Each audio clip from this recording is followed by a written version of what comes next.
அனைவருக்கும் வணக்கம். உங்களுக்கு கை நிறைய பணம் வேணுமா? உங்களை பற்றி தெரிஞ்சுக்குங்க, கண்டிப்பாக கிடைக்கும். உங்களுக்கு கடவுளை பார்க்கணுமா? உங்களை பற்றி தெரிஞ்சுக்குங்க, கண்டிப்பாக கிடைக்கும். உங்கள் மனைவியோ கணவனோ காதலனோ குழந்தைகளோ பிள்ளைகளோ நீங்கள் சொல்கிறத கேட்கணுமா? உங்களை பற்றி தெரிஞ்சுக்குங்க, கண்டிப்பாக நடக்கும். இந்த உலகத்தில் நீங்கள் வேலை செய்யக்கூடிய வாழ்க்கை முறையிலிருந்து அனைத்து விஷயத்திலும் நீங்கள் எதிர்பார்த்த மாதிரி, நீங்கள் நினைத்தது மாதிரி நடக்கணுமா? ஆசைப்பட்டதை அடையணுமா? அதுக்கு நீங்கள் உங்களை பற்றி முழுமையாக தெரிஞ்சுக்குங்க. இது அனைத்துமே சாத்தியம். பொறுமையாக டைம் இருந்தால் நிதானமாக கேட்டு ஆழமான அர்த்தத்தை கொஞ்சம் கவனித்து ஒரு தடவை அல்லது 2-3 தடவை போட்டு ரிப்பீட் பண்ணி கேளுங்க.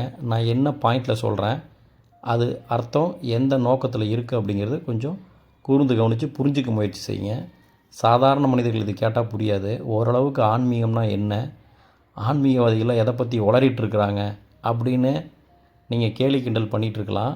அதுக்குள்ளே கடந்த நிலையில் சில பேர் ஏதோ ஒரு உண்மையை தேடுறன்னு சொல்லி விருப்பத்தோடு சுற்றிட்டு இருப்பாங்க இல்லையா, அந்த மனிதனுக்கு கோடியில் ஒருத்தனுக்கு அந்த மாதிரி சிந்தனை இருக்கக்கூடிய ஒரு நபருக்கு இந்த விஷயம் என்ன நான் சொல்கிறேன்னு தெளிவாக புரியும். அதை பார்க்கக்கூடிய மனிதர் நீங்களாக இருந்தால் உங்களுக்கு வாழ்த்துக்கள். இந்த நிலையை புரிஞ்சுக்கிட்டு நான் என்ன சொல்கிறேனோ அதை பின்பற்றுங்க. நீங்கள் நினச்ச நிலையை அடைவீங்க. அது என்னன்னு நான் சொல்கிறேன். எப்போது நீ உன் கவனத்தை சிதற விடுகிறாயோ அப்போது நீ உன் தன்னிலை இழப்பாய். தன்னிலை இழப்பதால் என்ன தீமை, தன்னிலை அறிவதால் என்ன நன்மை? தன்னிலை நிலைத்திருக்கும்போது மனமாகப்பட்டது எதிர்மறை எண்ணத்தில் இருந்தும் எதிர்கால சிந்தனையில் இருந்தும் இறந்த கால சிந்தனையில் இருந்தும் விடுபட்டு நிஜத்தில் நிகழ்காலத்தில் நம்முடன் இருக்கும். அப்படி இருக்கும்போது உண்மையான இறை ஆற்றலை, இந்த பிரபஞ்ச ஆற்றலை, அல்லது உங்களுக்கு பிடிச்ச நீங்கள் யாரெல்லாம் நீங்கள் கடவுளா அல்லது ஒரு மதம் சார்ந்து ஒரு அமைப்பு சார்ந்து ஒரு கொள்கை சார்ந்து உங்களுக்கு பிடித்த தெய்வமாகட்டும், எந்த கடவுளை நீங்கள் நம்பி வாழ்ந்துட்டுருக்கிறீங்களோ அது எல்லாமே ஒரு மத சாயல்கள் மூலமாக புகுத்தப்பட்டவை. அந்த நிலையை கடந்த உன்னத உண்மையான ஒரு நிலை இருக்கிறது. அது நம்மளுடைய அகத்தில் மனம் எண்ணங்களற்ற நிலையில் நம்ம எல்லாருமே அது உணர்ந்து புரிந்து கொள்ள முடியக்கூடிய ஒரு சூட்சம ரகசியம். அந்த ரகசிய நிலைக்கு நீங்கள் சென்று விட்டால் என்ன நன்மை, என்ன உச்சமான ஒரு நன்மை சொல்லிடுறேன். எண்ணிய காரியங்கள் ஈடேறும், நினைத்த காரியங்கள் நிறைவேறும். நம்ம என்ன அடைய நினைக்கிறோமோ அது உடனே கிடைக்கும். அந்த நிலைக்கு போகணும். நிரந்தரமான மகிழ்ச்சியும் அமைதியும் நமக்குள் நிரந்தரமாக நிலைத்திருக்கும்.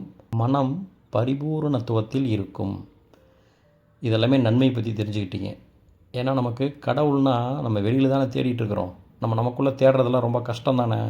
ஆனால் கொஞ்சம் கஷ்டம்தான். ஏன்னா பணம் சம்பாதிக்கிறதுக்கு நீங்கள் ஒரு 30 நாள் உடல் தேய மாங்குன்னு வேலை செஞ்சிங்கன்னா கடைசியாக 30ஆவது நாள் உங்களுக்கு சம்பளம் கிரெடிட்னு சொல்லிட்டு ஒன்று கொடுக்குறாங்க.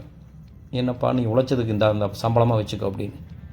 ஒரு 50,000 1 லட்சமோ வாங்கக்கூடிய நபராக இருந்தீங்கன்னு வச்சுக்கங்களேன். நீங்கள் 30 நாள் பாடுபட்டதுக்கு ஒரு பலன் உங்களுடைய சேல்ரி 1,50,000 வாங்குறீங்க. ஆனால் இந்த பல பிறவியாக பல ஜென்மமாக மனிதன் எதுக்கு கடவுளை கும்பிட்றன்னு தெரியல. கடவுள்னு ஏதோ சொல்லியிருக்கிறாங்களே அப்படின்னு ஏதோ ஒரு கோயிலுக்கு கடமைக்கு போகிறோம். அங்கே போய் நம்மளுடைய கடமைக்கு ஏதோ மனசில் இருக்கிற ஒரு குமுறல்களை நம்ம அங்கே கொட்டிட்டு வந்துடுறோம். கோயிலுக்குள்ள உட்காந்து இறைவனை என்னை காப்பாற்று, குடும்பத்தை காப்பாற்று, எல்லாத்தையும் காப்பாற்று, எல்லாத்துக்கும் நல்லா செய்யணும். சும்மா மனப்பாட வசனத்தை ஒரு ஒப்பிச்சிட்டு வர மாதிரி ஸ்கூலில் குழந்தைங்க இப்படி புத்தகத்தை போய் படிச்சுட்டு வாப்பா அப்படின்னா புரிஞ்சுலாம் யாருமே படிக்க முடியாது. சும்மா மனப்பாடம் பண்ணிட்டு அப்படியே நம்ம அந்த அன்றைக்கி கேட்குற அன்றைக்கி ஒரு வாத்தியார்கிட்ட சொல்லிவிட்டு இல்லை பேப்பரில் காப்பி பண்ணிட்டு போயிடுறாங்க. அது மாதிரி தான் கோயிலுக்கு போகிறவங்களாகட்டும், சர்ச்சுக்கு போகிறவங்களாகட்டும், இல்லை ஏதோ ஒரு சமயத்தை சார்ந்தவங்களாக நீங்கள் இருக்கலாம். நீங்கள் எப்படி கடவுள் நினச்சிக்கிறீங்க அப்படின்னா, அங்கே போய் ஏதோ சொல்லிட்டு வந்தால் போதும், இந்த கோயிலுக்கு போனால் ஒரு சக்தி கிடைக்குது. புதுசாக யாராவது ஒரு மகானை உருவாக்கி அங்கே க்ரியேட் பண்ணி ஒரு பிஸ்னஸ் வியாபாரமாக நடந்ததுன்னா அங்கே போயிட்டு வந்தால் நல்லது நடக்குன்னு சொல்லிவிட்டு இப்படி பச்சை கலரில் ஒரு கலர் டிசைன் பண்ணி ஒரு குரூப் ஃபார்ம் ஆகி ஒரு பக்கம் போயிட்டுருக்கிறீங்க. அது யாருன்னு உங்களுக்கு தெரியும். அது மாதிரி ஒவ்வொரு மகான்களுக்கும் ஒரு கலரை கொடுத்துட்றீங்க, ஒரு அடையாளத்தை கொடுத்துக்கிறீங்க, ஒரு பிம்பத்தை க்ரியேட் பண்ணிடுறீங்க. அந்த பிம்பத்தை பின்னாடியெல்லாம் நீங்கள் போனால் உங்களுக்கு ஏதோ நல்லது நடக்குன்னு நீங்கள் நம்பி செயல்படுறீங்க. இது எல்லாமே தற்காலிகமான ஒரு நிலை. ஆனால் உன்னதமான உணர்வு நிலையில் ஒரு சக்தி ஒவ்வொரு மனிதனுக்குள்ளும் இருக்கிறது. கடவுளை எப்படி நீங்கள் வெளியில் எங்கேயோ இருக்காருன்னு தேடிட்டு இருக்கிறீங்க, அது உங்களை படைச்சிட்டு உங்களுக்குள்ளே ஆழமாக ஒளிஞ்சிருக்கு. நீங்கள் அதை தேடி கண்டுபிடிக்கணும். இந்த 30 நாள் கஷ்டப்பட்டால் எப்படி சம்பளம் வாங்கிட்டு சந்தோஷமாக என்ஜாய் பண்ணுறீங்க ஒரு 5 நாள், அது மாதிரி கொஞ்ச நாள் கஷ்டப்படுங்க. ஒரு 30 நாள் இல்லை, 108 நாள் தொடர்ந்து ஒரு சில முயற்சிகளை நீங்கள் செய்யும்போது அந்த 108 நாள் ஏன் சொல்கிறாங்க அப்படின்னா, அது உங்களுடைய வாழ்க்கையில் ஒரு பழக்கமாக ஒரு அங்கமாக மாறிடும். அதுக்கப்புறம் அது உங்கள் லைஃப்பில் நீங்கள் அதை கண்டினியூ பண்ண ஆரம்பிச்சிடணும். அதுக்காக தான் உங்களுக்கு 3 மாதமோ 12 நாளோ 48 நாளோ 108 நாளோ சொல்கிறதுக்கு காரணமே. நீங்கள் வெறும் 108 நாள் முடிஞ்சதுக்கப்புறம் 109ஆம் நாள் என் கையில் நான் எதிர்பார்த்த விஷயம் என் கையில் வந்து சேர்ந்துடணும்னு சொல்லி ரொம்ப அறிபறியாக முட்டாள்தனமாக எதிர்பார்க்கக்கூடாது. உங்களை பண்படுத்துவதற்காகவே அந்த குறிப்பிட்ட 3 மாதம் 48 நாள் 108 நாள் என்ற ஒரு கணக்கு கொடுக்கப்படுகிறது. அகத்தில் உன்னத உணர்வு நிலைக்கு செல்ல கடமைப்பட்டிருக்கிறீர்கள் என்பதை புரிந்து அந்த முயற்சியை செய்யுங்க. ஏன்னா நம்ம மனித பிறவி எடுத்ததே பல ஜென்மமாக பல யுகமாக கடவுள் யாருங்கிற கேள்வியை வந்து சித்தர்களோ மகான்களோ எல்லோரும் அங்கங்கே சொல்லி வச்சுட்டு போனால் கூட நம்மளால் அதை அனுபவிக்க முடியல. புரிஞ்சுக்கிறதுக்கு ரொம்ப காம்ப்ளிகேட்டடாக இருக்குது. ஏன்னா சில சமுதாயத்தில் நடக்கக்கூடிய அவல நிலைகளை பார்க்கும்போது நமக்கு கோபமும் வெறுப்பும் வரும். என்னடா கடவுள் இதெல்லாம் இப்படி கெட்டவனுங்களாம் நல்லா வச்சுருக்காரு, கஷ்டப்படுற மக்கள்லாம் இப்படி இருக்காங்களேன்னு சொல்லிட்டுலாம் நமக்கு நிறைய வெறுப்புணர்வு அவர் மேலே வரும். அது காரணம் நமக்கு யாருன்னு கடவுள் தெரியல இல்லையா. நீங்கள் உண்மையாலுமே கடவுள்னு ஒருத்தர் இருந்துட்டாருனா கூட ஒரு இடத்துல ஒரு ரூம் போட்டோ இல்லை எங்கே உட்காந்துருக்காருன்னு வைங்க, நீங்கள் போய் சந்தித்து பார்க்கக்கூடிய ஒரு வாய்ப்பை அவர் கொடுத்துருந்தா எல்லோரும் என்ன பண்ணியிருப்பீங்கன்னா, கடவுளை இந்த உலகத்தை இப்படி ஆல்ட்ரு பண்ணணும், இது சரியில்லை, நீங்கள் இந்த மரச்செடி கூட இப்படி வச்சிருக்கக்கூடாது, அது வேறு ஒரு ஆங்கிளில் வந்து டிசைன் நீங்கள் மாற்றணும்னு சொல்லிட்டு கடவுளுக்கு ஐடியா கொடுக்கக்கூடிய ஒரு மனிதர்களாகத்தான் நம்ம இருக்கிறோம். நம்மளுடைய அறிவு புத்திசாலித்தனம்லாம் கடவுளுக்கே அட்வைஸ் பண்ண ஆரம்பிச்சிருவோம். ஏன்னா அப்படி தானே நம்ம வந்து கடவுளை கைக்குள்ளே போட்டுக்கிறதுக்கு முயற்சி செய்வோம். இது மாதிரி ஒன்றும் இல்லை. இப்போ சாதாரணமாக உங்களுக்கு தெரிஞ்ச ஒரு தலைவரையோ இல்லை ஒரு நடிகர்களையோ தெரிஞ்சிட்டா கூட ஒரு செல்ஃபி ஃபோட்டோ எடுத்துகிட்டா கூட நீங்கள் அதை ஸ்டேட்டஸில் வச்சுட்டு பில்டப் பண்ணுறீங்க. ஒரு 10 பேருக்கு பேர் எனக்கு நான் ஃபோட்டோ எடுத்துகிட்டு எனக்கு இது தெரியும் அப்படின்னு. அப்போ மனிதர்கள் நம்ம விளம்பரத்துக்காகவும் அடுத்தவங்களை தெரிஞ்சுக்கிட்டு பெருமிதம் கொள்வதற்காகவும் தற்பெருமைக்காகவுமே தான் நம்ம ஓடிட்டுருக்குமே தவிர, தன்னை அறிந்து உன்னதமான உணர்வு நிலையில் கடவுள் யாருங்கிற அந்த உண்மை கடவுளை மெய்ப்பொருளை அறிவதற்கான ஆராய்ச்சி யாருக்கிட்டையுமே இல்லை. அப்போ அறகுறை வாழ்க்கையை வாழ்ந்துக்கிட்டு இப்படி திரிகிறோமே தவிர இந்த மனம் இப்படி படாத பாடு நம்மளை படுத்தி கொண்டே இருக்கிறது. அப்போ நான் பாருங்கள் பாயிண்ட்டுக்கு வந்துடுறேன். இப்போ நன்மை என்ன அப்படின்னா, நம்மளுடைய உன்னத உணர்வு நிலைக்கு நம்ம கவனத்துடன் இருக்கும் பொழுது, நம்ம விழிப்புணர்வுடன் செயல்படும் பொழுது நம்ம நினைத்த காரியம் நடக்கும், எண்ணிய காரியங்கள் ஈடேறும். இது எல்லாமே நம்ம கோயிலில் போய் உதாரணத்துக்கு ஒரு கிறிஸ்துவ மதத்தில் நீங்கள் ப்ரேயர் பண்ணுங்கள், கடவுள்கிட்ட உங்களுடைய கவலையை ஒப்பிடுங்க, அவர் உங்களுக்கு நிறைவேற்றுவார்னு சொல்கிறாங்க இல்லையா. அது என்ன அதில் சூட்சுமம் ஒளிஞ்சிருக்கு அப்படின்னா, நம்ம வெறுமனையுமே போய் இயேசுவே என்னை காப்பாற்றுங்க, எங்கள் குடும்பத்தை காப்பாற்றுங்க, எல்லாத்தையும் நல்லது செய்யுங்க அப்படின்னு சொல்லி நீங்கள் வாயில் பேசுகிறீங்க. ஒரு வெறும் வார்த்தையை நீங்கள் பேசும்போது அது நல்லது நடந்ததுன்னு ஒரு நம்பிக்கை உங்களுக்கு விதைக்கப்பட்டிருக்குது. இதே இந்து மதத்துலேயும் அப்படி தான். நீ போய் வேண்டிட்டு வந்து வேண்டுதல் வச்சுக்கோ, பரிகாரம் பண்ணிக்கோ அப்படின்னு சொல்லிட்டு நம்ம சொல்லி கொடுத்தோன்னே நமக்குள்ளே ஒரு பரிகாரமோ ஒரு வேண்டுதலோ நம்ம க்ரியேட் பண்ணிவிட்டு அது எதிர்பார்த்துட்டு உட்காந்துருப்போம். அப்போ நம்ம வெறும் வார்த்தையால் வந்து பார்த்திங்கன்னா அந்த காரியத்தை நம்ம நிறைவேற்றி கொள்ள முடியாது. அது ஒரு உணர்வு நிலை சார்ந்தது, உன்னத உணர்வு நிலை சார்ந்தது. அதை நீங்கள் ஆழமாக கடந்து தான் போகணும். அந்த நிலைக்கு போனால் உங்களாலையும் நினைத்ததை அடைய முடியும். அதுக்காக நான் இப்போ சாதாரண ஒரு ஒரு கவர்மெண்ட் ஸ்டாஃபாக இருக்கேன், அல்லது நான் ஒரு கூலிக்காரனாக இருக்கேன், இல்லை நான் ஒரு கம்பெனியில் வேலை செஞ்சிட்ருக்கிறேன், அப்படிப்பட்ட ஒரு ஆள் நான் திடீர்னு வந்து பார்த்திங்கன்னா நான் சிஎம் ஆக முடியுமா, அதெல்லாம் சாத்தியமாகுமான்னு சொல்லிவிட்டு, ஏன்னா நம்மளோட அறிவு வந்து எடக்கு முடக்கான கேள்வியில் தான் முதல்ல ஆரம்பிக்கும்.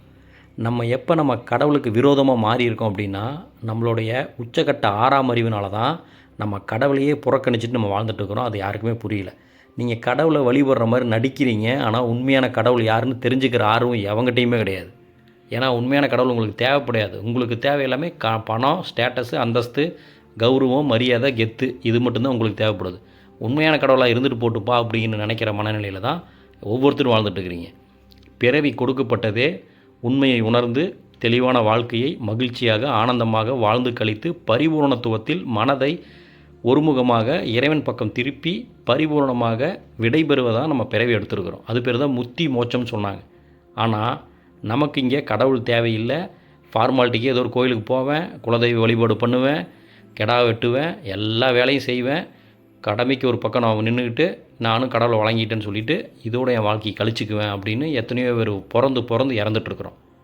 பிறந்து இறக்கிறதுக்கு மட்டுமே வாழ்க்கையில் நம்ம வரலைங்க. நம்ம பிறந்தோம் அப்படின்னா இந்த உலகத்தில் உண்மையை தெரிஞ்சுக்கணும். அந்த உண்மை கடவுள் யாருன்னு தெரிஞ்சுக்கிறது தவிர வேறு எந்த உண்மையும் இந்த உலகத்தில் உங்களுக்கு முக்கியமே கிடையாது. அரசியல் தலைவர்கள், நடிகர்கள், சினிமா நடிகர்கள், உங்களுக்கு பிடிச்ச யாராவது ஒரு இன்ஃப்ளூயன்சர், அவங்களுக்கு பின்னாடியில் நீங்கள் அலைஞ்சிங்கன்னா 5 காசுக்கு உங்கள் வாழ்க்கையில் பிரயோஜனம் இல்லை. 1000 ஏக்கரா வச்சுருந்தாலுமே ஒருத்தன் பயன்படுத்துகிறது வெறும் 1000 ஸ்கொயர் ஃபீட்டு தான். கடைசியாக அவன் செத்ததுக்கப்புறம் 6 அடி குழி தான் அவனுக்கு. அப்படி இருக்கும்போது நம்ம வாழ்க்கையோட அர்த்தம் தெரியாமல் வாழ்ந்துட்டுருக்குறோம். மாங்குன்னு உழைச்சாலும் நீங்கள் எதிர்பார்த்த பணமே வந்தாலும் உங்கள்கிட்ட நிம்மதி கிடைக்காது. எது தொட்டாலும் பத்தாதுங்கிற மனநிலையிலேயே நம்ம மைண்ட் இருக்கும். அப்போ நமக்கு என்ன தான் வேணும் அப்படின்னா, ஒன்றே ஒன்று தான், உண்மையான அந்த இறைத்தன்மையை அகத்தில் எண்ணங்களற்று மனம்ங்கிற அந்த எண்ணங்கள் அற்ற நிலைக்கு நீங்கள் செல்லும் பொழுது, உணர்வு நிலையில் நீங்கள் விழிப்புணர்வோடு இருக்கும் பொழுது, உங்களுடைய நினைத்த காரியங்கள் அனைத்தையும் இறைவன் நிறைவேற்றி கொடுப்பார். அந்த ஸ்டேஜில் நீங்கள் யாருன்னு புரிஞ்சிடும், கடவுள் யாருன்னு தெரிஞ்சிடும், உண்மையான இறைவன் இவருதானாட்டிருக்கு அப்படின்னு புரிஞ்சிடும். உள்ளத்தில் உங்களுக்கு ஒரு மிகப்பெரிய உபதேசம் கிடைக்கும். அந்த உபதேசத்தை வச்சு உங்களுடைய மனதில் இருக்கக்கூடிய அனைத்து அழுக்குகளையும் கழுவி ஊற்றி அவரே கரெக்ஷன் பண்ணி உங்களை கைட் பண்ணுறதே அவர் தான். ஒவ்வொரு மனிதனையுமே காட் கைட் பண்ணிருக்காரு. அதுக்கு நம்ம செவி சாய்க்கிறது இல்லை. இதை தான் பைபிளில் மனம் திரும்புங்கள் பரலோக ராஜ்யம் சமீபமாக இருக்கிறதுன்னு சொல்லிட்டு கிறிஸ்டியானிட்டியில் சொல்கிறாங்க. இந்த பக்கம் பார்த்திங்கன்னா இந்து மதத்துலேயும் பார்த்திங்க அப்படின்னா மன ஒழுக்கமே இறைவனை அடைய வழின்னு சொல்கிறாங்க. மனக்கட்டுப்பாடு. இப்படி ஒவ்வொருத்தருமே மனதை பற்றி தொட்டு பேசிகிட்டு இருக்கிறாங்க. அப்போ மனம்னா என்னன்னு நமக்கு தெரியணும்ல. நமக்கு இங்கே சயின்ஸில் என்ன சொல்லுது அப்படின்னா, மனம்னா ஒரு நாளைக்கு 74,000 தாட்ஸை ப்ரொடியூஸ் பண்ணிகிட்ருக்குங்க. அந்த தாட்ஸ் எல்லாம் நம்ம கண்ட்ரோல் பண்ணுங்க. அவ்வளோதாங்க, மெடிடேஷனில் உட்காந்து கண்ட்ரோல் பண்ணுங்கள் அப்படிங்கிறோம். மெடிடேஷன்லாம் நீங்கள் உட்காந்து கண்ட்ரோல் பண்ணாலும் அது உங்களுடைய கண்ட்ரோலுக்கு வராது. அது மிகப்பெரிய ஒரு ஆழமான ரகசியம் அது. அதனால் கவனம் அப்படின்னு என்னென்னு கண்டுபிடிங்க. எதை கவனிக்கிறது அப்படிங்கிறத கண்டுபிடிங்க. அதை கண்டுபிடிச்சிட்டிங்கன்னா அந்த கவனத்துக்கு பின்னாடி தலைவர் இருக்கார். அவர் தான் உங்களை படைத்தவர். அவர் தான் உங்களை வழி நடத்திட்டு இருக்கார். அவருக்கு பேர் தான் தெய்வம், கடவுள், குரு. இது எல்லாமே நீங்கள் தான். அது உங்களுக்குள்ளே தான் இருக்குது. உங்களுடைய அறிவுக்கு வேலை கொடுக்காதீங்க. அது உங்கள் ஈகோவை அதிகப்படுத்தும். நான் தான் பெரிய ஆளுங்கிற நினப்பு உங்களுக்குள்ளே இருக்கவே கூடாது. தன்னடக்கத்தோட உண்மையோட அந்த உணர்வு நிலையை தொடர்பு வச்சுக்கோங்க. உங்கள் வாழ்க்கையில் நான் ஃபஸ்ட்டு சொன்ன மாதிரி உங்களுக்கு பணம் வேணுமா, கடவுள் வேணுமா, மனைவி, குழந்தைகள் அனைத்துமே நீங்கள் சொல்கிறபடி வாழணுமா, எல்லாமே சாத்தியமாகும். அந்த நிலைக்கு நீங்கள் போங்க. அது வரைக்கும் நீங்கள் யாரும் பேச்சு கேட்க மாட்டாங்க. நீங்கள் நினச்ச மாதிரி உங்கள் வாழ்க்கை இனிமையாகவே இருக்காது. இப்போ தீமை என்ன நான் சொல்லிடுறேன். தீமை என்னவென்றால் பயம். மனசில் நம்ம கவனம் இல்லாமல் நம்முடைய தன்னிலையை இழந்து விட்டால் நமக்கு ஏற்படக்கூடிய தீமைகள் என்னவென்றால் பயம், படபடப்பு, சோகம், துக்கம், கவலை, வெறுப்பு, குற்ற உணர்வு, தாழ்வு மனப்பான்மை, எதிர்காலத்தை பற்றிய பயம், இறந்த காலத்தை பற்றிய துக்கம். இதனால் நிகழ்காலத்தில் நிஜத்தில் சரியாக எந்த வேலையிலுமே நம்மளால் ஈடுபட முடியாமல் போகக்கூடிய தன்மை. உடலில் இதனால் பல வகையான நோய்கள் ஏற்படும். மனநோய், உடல் நோய். வாழ்க்கையை பற்றிய அடிப்படை புரிதலே தெரியாமல் எரிஞ்செறிஞ்சு விழுகுவோம், கோவப்படுவோம், அனாவசியமாக அடுத்தவங்களை குறை கூறிக்கிட்டே இருப்போம். தன்னுடைய குறையை சரி பண்ணிக்கவே மாட்டோம். தீதும் நன்றும் பிறர் தர வாரார். எந்த நன்மையும் தீமையும் மற்ற மனிதர்கள் நமக்கு தரமாட்டாங்க. நம்ம மனசு தான் நமக்கு கொடுக்கும். நம்ம மனம் தெளிவடையலை அப்படின்னா நம்மளே நமக்கு எதிரியாக மாறிடுவோம். அதனால் உள்ளத்தில் உண்மையான உணர்வு நிலையில் இருக்கக்கூடிய அந்த இறைவன் பக்கம் திரும்புங்க. உங்கள் வாழ்க்கை சுபிட்சகமாக, மகிழ்ச்சியாக, பரிபூரணம் அடையும். இதுதான் முக்தி மோட்சம் சொல்லி வச்சான். அந்த உன்னத மெய்ப்பொருளுக்கு ஒரு தத்துவமே சொல்லியிருக்கிறான். எப்பொருள் யார் யார் வாய் கேட்பினும் அப்பொருள் மெய்ப்பொருள் காண்பது அறிவு. அரிதான செயலை முயற்சியினால் அறிய முடியும். அறிஞ்சிட்டிங்கன்னா உங்கள் வாழ்க்கையோட சார அம்சம் புரிஞ்சிடும். இந்த பிரபஞ்ச உலகம் புரிஞ்சிடும். யார் பின்னாடி அலையாமல் உங்களை கண்டுபிடிச்சி உங்கள் உள்ளத்தில் அந்த இறைவனை கண்டுபிடிங்க. வாழ்க்கை மகிழ்ச்சியாக இருக்கும். நன்றி, வணக்கம்.